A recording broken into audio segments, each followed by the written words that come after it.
The sweeping views and bushland are drawcards for those who live here on the south coast of New South Wales. But they're also the risk.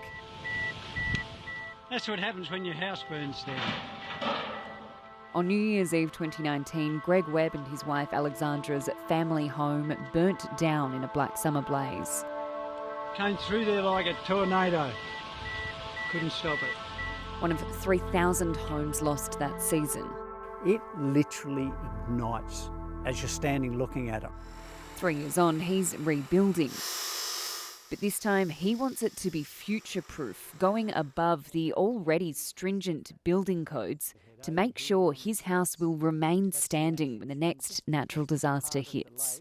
For the 3 months directly after, all I kept seeing as I walked past the site was bricks, concrete and steel. And so I said to myself, that's what I've got to build the new house out of. There's nothing combustible on the inner and outer envelope of the actual house that can catch fire. And the biggest thing is I've got to keep the embers out, which I will do. How much extra is this costing you beyond the required build?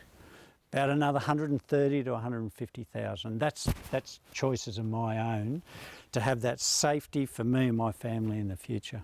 What Greg is putting into practice is a concept known as resilience in housing, and it's being increasingly encouraged by academics and government amid a changing climate, not just for houses with a clear bushfire risk like this, but for all Australians and a range of weather extremes.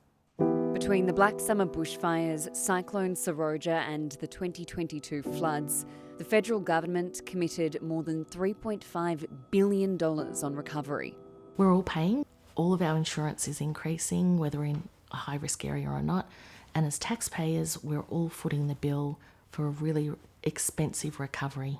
In her home office in Melbourne, Kate Cotter is putting the final touches on the latest push for stronger houses in Australia.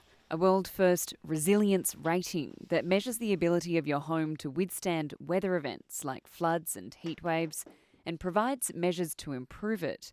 Its first phase, Bushfire Resilience, is due to be launched in coming months. A resilient house is a home that can defend itself to extreme weather and disasters. A house can be made resilient by adding or using certain materials, through thoughtful design, or by simply moving certain items away from the house. What used to be seen as perhaps a regional problem or an isolated problem has been changed because cities are being affected by floods and heat waves and storms. It's also hoped the new rating system will provide a framework for insurers to reward action. There are some insurance companies that will take into account the work that you are doing. We need to do this at a community level though. In a cost of living crisis, it's a hard sell for many. But the message is that costs will spiral if you don't upgrade as well.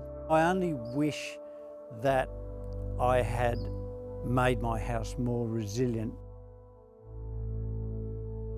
for far less money than what I've got to spend now.